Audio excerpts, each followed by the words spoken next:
যদি ইতিহাসটা দেখা হয় ওরা কিন্তু কোনোদিন কোনো পিছপা হয় নাই। ব্রিটিশরা ওদেরকে দাবায় রাখতে পারে নাই, চেপে রাখতে পারে নাই। আমরা যদি 1600 শতাব্দী 1500-1600 শতাব্দীতে দেখি, তারা সবসময় আফগানিস্তান নিয়ে খুবই ঝামেলায় ছিল। তারা চেষ্টা করছে আফগানিস্তানকে শাসন করতে, ডিভাইড অ্যান্ড রুল করতে, কিন্তু পারেনি।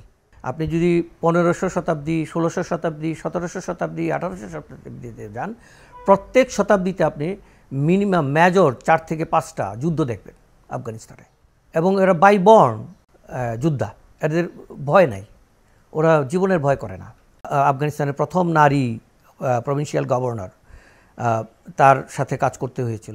তো দেখা যাচ্ছে যে তারা সিদ্ধান্তটা যেটা নিচ্ছে, সেই সিদ্ধান্তটা আবার এক্সিকিউট করার আগে অপেক্ষা করতে হতো। অপেক্ষাটা হচ্ছে সেই অফিসে বসেই প্যারালেল গভর্নমেন্ট যেটা থাকতো তালিবানদের, তাদের পারমিশন পেলে পরে সেটা এক্সিকিউট করতে পারত। 60-এর দশকে আফগানিস্তান এতটাই উন্নত ছিল যে এই সাবকন্টিনেন্টে কোনো দেশ এত উন্নত ছিল না। তারা খুব মডার্নাইজড এডুকেশন সিস্টেম ছিল, তারা মেডিকেল এবং ইউনিভার্সিটির এডুকেশন সিস্টেম আমাদের চেয়ে অনেক অনেক গুণ ভালো ছিল, ইন্ডিয়ার থেকে অনেক ভালো ছিল।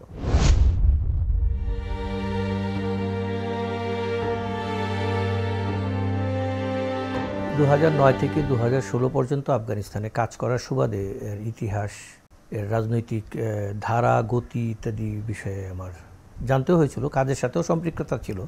বামিয়ানে যখন ছিলাম, যেটা নাকি আফগানিস্তানের মধ্যাঞ্চল, এবং খুবই আগ্রহের সাথে অনেকে তখন দেখেছিল যে 2001 সালে তালিবানরা যখন বামিয়ানের বৌদ্ধ মূর্তি ধ্বংস করলো মর্টার শেল দিয়ে, মেশিন গান দিয়ে, সেই খবরটাও ঢাকাতে প্রকাশিত হয়েছিল। কিন্তু তখন খবরটা ছিল খুব ছোট। যাই হোক, আমি সেই বামিয়ানে ছিলাম প্রথম 2 বছর, 9, 10, 11। পাকিস্তান এবং আফগানিস্তানের মধ্যে আক্রমণ প্রতি আক্রমণ হচ্ছে, এটা আমাদের কাছে হঠাৎ করে মনে হতে পারে যে আবার দুটো ইসলামিক কান্ট্রি কেন কনফ্লিক্টে জড়াচ্ছে, এই প্রশ্নটা থাকতে পারে। তো আমার কাছে এটা খুব একটা অবাক বিষয় ছিল না। এই পাকিস্তান এবং আফগানিস্তানের মধ্যে সম্পর্কটা খুবই কাছাকাছির, আবার খুবই কনফ্লিক্টিং, যেটা অন্য সম্পর্কের সাথে, অন্য দেশগুলোর সম্পর্কের সাথে মিলিয়ে যাচাই করা যায় না। যেমন আফগানিস্তানের অর্থনীতিতে পাকিস্তানের যে অনুপ্রবেশ বলবো, তাদের পাকিস্তানের লাভ আছে এখানে। আবার আফগানিস্তান নিজে চলার জন্য পাকিস্তানের সাপোর্ট সবসময় দরকার হচ্ছে। পাকিস্তান কিন্তু আফগানিস্তানের প্রায় 16 থেকে 20 লক্ষ রিফিউজি হোস্ট করে এবং তাদেরকে সাপোর্ট দেয়। কিছু আছে রেকর্ডেড, কিছু নন রেকর্ডেড। ইন্টারন্যাশনাল অর্গানাইজেশনগুলো কাজ করে সেই ক্ষেত্রে। এখন 9 তারিখে কেন হঠাৎ করে এটা হলো? হঠাৎ করে হওয়ার কারণটা ছিল আসলে দীর্ঘ সম্পর্কের ইতিহাস। টিটিপি মানে তেহরিকে তালিবান পাকিস্তান, এদেরকে আফগানিস্তান সাপোর্ট করছে, এদেরকে হোস্ট করছে, এবং এরা আফগানিস্তানের ভিতরে থেকে নার্চার্ড হয়ে পাকিস্তানে গিয়ে আক্রমণ করছে। এটা হচ্ছে পাকিস্তানের অভিযোগ। আমেরিকা আফগানিস্তানকে ইনভেড করার পরে তালিবানরা কোথায় ছিল? তারা তো ওই যেই বর্ডার লাইনটা আমরা বলে থাকি যে ডুরান্ট লাইন, সেই ডুরান্ট লাইনের পাশেই ছিল পাকিস্তানে, এবং তার মধ্যে সবচেয়ে প্রমিনেন্ট নাম যেটা, সেটা হচ্ছে খাইবার পাখতুনখোয়া, যেটা হচ্ছে নানগারহার প্রভিন্সের পাশে। যদি আফগানিস্তান এবং পাকিস্তানের ম্যাপটা দেখা যায়, তাহলে দেখা যাবে যে পূর্ব থেকে পশ্চিম পর্যন্ত 2670 কিলোমিটার যে ডুরান্ট লাইন, সেই লাইনের পাশে যে প্রভিন্সগুলো আছে, সেই প্রভিন্সগুলোতেই কিন্তু তালিবানরা ছিল। পাকিস্তান 9 তারিখে আক্রমণ করলো কোথায়? যে সমস্ত পাকতিয়া, হেলমান্দ, এই সমস্ত জায়গায় বম্বিং করলো যেখানে টিটিপি মানে তেহরিকে তালিবান পাকিস্তানের ঘাঁটি আছে, যেখানে তারা ট্রেনিং নিচ্ছে, সেই সমস্ত জায়গায়। এবং সেখানে অনেকে সেই বম্বিংয়ে মারা গেল, এর মধ্যে 3 জন ক্রিকেটারও মারা গেল। আমার ভ্রমণের জায়গাগুলো এবং প্রত্যক্ষ অভিজ্ঞতা ছিল নানগারহার প্রভিন্সে কাজের সুবাদে, শিশু অধিকার নিয়ে কাজ করতে গিয়ে এবং শিশু শিক্ষা নিয়ে কাজ করতে গিয়ে নানগারহার প্রভিন্সে প্রায়ই যেতে হতো। জালালাবাদ হচ্ছে নানগারহার প্রভিন্সের রাজধানী। জালালাবাদ আমাদের দপ্তর ছিল, সেখান থেকে যেতে হতো একটু প্রত্যন্ত ভিলেজে শিশু শিক্ষার রিলেটেড কাজে এবং কিছু এন্টারপ্রাইজ ডেভেলপমেন্টের কাজে যেতে হতো। তো ওটা হচ্ছে তুরখাম বর্ডার, আমরা হয়তো খবরে দেখে থাকি। এটা কিন্তু নাম্বার 1 আপনার বর্ডার ক্রস করার জায়গা। প্রতিদিনই শত শত লোকজন এপার ওপার হচ্ছে। এবং তুরখাম বর্ডারের পরে হচ্ছে পেশোয়ার, এবং সেটা হচ্ছে নানগাহার প্রভিন্সের পাশে। এবং সেই জায়গা থেকে যে তালিবানদের যে রিক্রুট, এই রিক্রুটটা সবচেয়ে বেশি, আমার স্ট্যাটিস্টিক্সটা জানা নেই, বেশি হচ্ছে সেই জায়গা থেকে। এখন সেইখান থেকে টিটিপিও হচ্ছে। আফগানিস্তানের যে তালিবান, তাদেরও রিক্রুটমেন্ট ছিল তখনকার সময়। এখন তো তালিবানরা ক্ষমতায় আছে, কিন্তু তারা তো ছিল ওই জায়গায়, তুরখাম বর্ডার দিয়ে তারা আসা যাওয়া করতো। তো আমার যেটা অবজারভেশন, যে পাকিস্তান এখন চেষ্টা করছে, যদিও গণতান্ত্রিক প্রক্রিয়া নিয়ে অনেক প্রশ্ন আছে, কিন্তু পাকিস্তান চেষ্টা করছে গ্লোবাল রাজনীতির সাথে মিলিয়ে তাদের অবস্থানটাকে, অর্থনীতিটাকে দৃঢ় করার। আমরা যাই বলি না কেন, কিন্তু পাকিস্তানের যে ফিজিক্যাল স্ট্রাকচারের যে উন্নয়ন, সেটা অনেক ভালো। অভ্যন্তরীণ যোগাযোগটা তাদের ভালো, অথবা পাঞ্জাব বা এদিকে ভালো, কিন্তু বর্ডার এরিয়াতে খুবই দুর্গম। এখন বর্ডার এরিয়া যে বেলুচিস্তান, আর উত্তরের দিকে হচ্ছে বাল্টিস্তান, পাকিস্তানের সাথে যেটা চায়না এবং তাজিকিস্তানের বর্ডার, এবং এদিকে আফগানিস্তানের বাদখান প্রভিন্সের বর্ডার।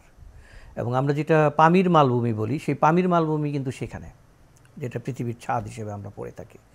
এই বাদাখানে আমি গিয়েছি, এবং বাদাখান থেকে যখন প্রত্যন্ত গ্রামে যাওয়াটা খুবই দুরূহ ব্যাপার, কারণ অনেক উপরে, প্রায় 3000 3500 মিটার উপরে উঠতে হয়। তারপরে আবার গ্রামগুলোতে যেতে পথ থাকতো না, এবং পাহাড়ি যে নদীগুলো আছে সেগুলোও বাধাগ্রস্ত করতো।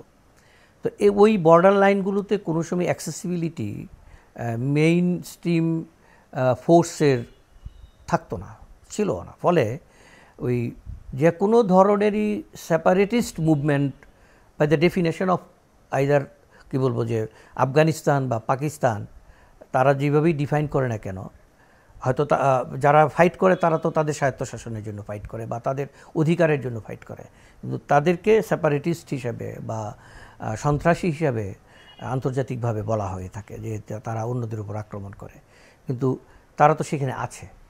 তো সেইটা ন্যাশনাল স্বার্থে পাকিস্তান আফগানিস্তানের উপরে আক্রমণ করে দিল। এখন তুরখাম বর্ডার যখন বন্ধ হয়ে গেল, তো পাকিস্তান থেকে প্রত্যেক দিন শত শত ট্রাক মালামাল কিন্তু আফগানিস্তানে আসে, আবার আফগানিস্তান থেকে মালামাল পাকিস্তানে যায়। ফলে বন্ধ হয়ে গেল। এতে করে কিন্তু অর্থনৈতিকভাবে আফগানিস্তান ক্ষতিগ্রস্ত হচ্ছে, পাকিস্তান কম হচ্ছে। এই জায়গাটাই কিন্তু খুব ইন্টারেস্টিং ব্যাপার। তো ওরা যুদ্ধ করবে, আবার প্রত্যেক দিন বর্ডার দিয়ে কিন্তু মালামালও যাচ্ছে, আমাদের মতো না। যেমন আমরা আমাদের একটু রিসেন্ট অভ্যুত্থানের পরে হয়ে গেল, ব্যবসা বাণিজ্য একটু বাধাগ্রস্ত হচ্ছে দুই দেশের মধ্যে, কিন্তু সেরকম না, কিছু হচ্ছে ওইখানে। ওইটা যুদ্ধও করছে, এটাও চলছে। আবার আফগানিস্তানের যে তালিবানের যে সক্ষমতা, সেই সক্ষমতার তুলনায় কিন্তু পাকিস্তানের সক্ষমতা অনেক বেশি, কিন্তু পাকিস্তান সেটা নিজেরাও জানে। আফগানিস্তানের যদি ইতিহাসটা দেখা হয়, ওরা কিন্তু কোনোদিন কোনো পিছপা হয় নাই। ব্রিটিশরা ওদেরকে দাবায় রাখতে পারে নাই, চেপে রাখতে পারে নাই। আমরা যদি 1600 শতাব্দী 1500-1600 শতাব্দীতে দেখি, তারা সবসময় আফগানিস্তান নিয়ে খুবই ঝামেলায় ছিল। তারা চেষ্টা করছে আফগানিস্তানকে শাসন করতে, ডিভাইড অ্যান্ড রুল করতে, কিন্তু পারেনি। সবসময় তারা ওইখান থেকে উইথড্র করতে হয়েছে। যেমন আমরা সৈয়দ মুস্তফা আলীর দেশে বিদেশের যে গল্পে পানশিরের গল্প শুনে থাকি, এবং 60-এর দশকে আফগানিস্তান এতটাই উন্নত ছিল যে এই সাবকন্টিনেন্টে কোনো দেশ এত উন্নত ছিল না। তারা খুব মডার্নাইজড এডুকেশন সিস্টেম ছিল, তারা মেডিকেল এবং ইউনিভার্সিটির এডুকেশন সিস্টেম আমাদের অনেক অনেক গুণ ভালো ছিল, ইন্ডিয়ার থেকে অনেক ভালো ছিল। তো সেই জায়গায় যখন আস্তে আস্তে ক্রমান্বয়ে এই যে প্রথম ব্রিটিশদের সাথে দীর্ঘদিন এটা চললো, এবং রাজার শাসন ছিল, অনেকবার রাজা, এগুলি চ্যাপ্টার বলতে গেলে অনেক দীর্ঘ সময় লাগবে। আমি রিলেট করছি যে এই কনফ্লিক্টগুলো কেন হয়। তো তারা কিন্তু সবসময়ই, আফগানদের সবসময়ই দেখা যাচ্ছে, আপনি যদি 1500 শতাব্দী, 1600 শতাব্দী, 1700 শতাব্দী, 1800 শতাব্দীতে যান, প্রত্যেক শতাব্দীতে আপনি মিনিমাম মেজর 4 থেকে 5টা যুদ্ধ দেখবেন আফগানিস্তানে, এবং এরা বাই বর্ন যোদ্ধা, এদের ভয় নাই, ওরা জীবনের ভয় করে না।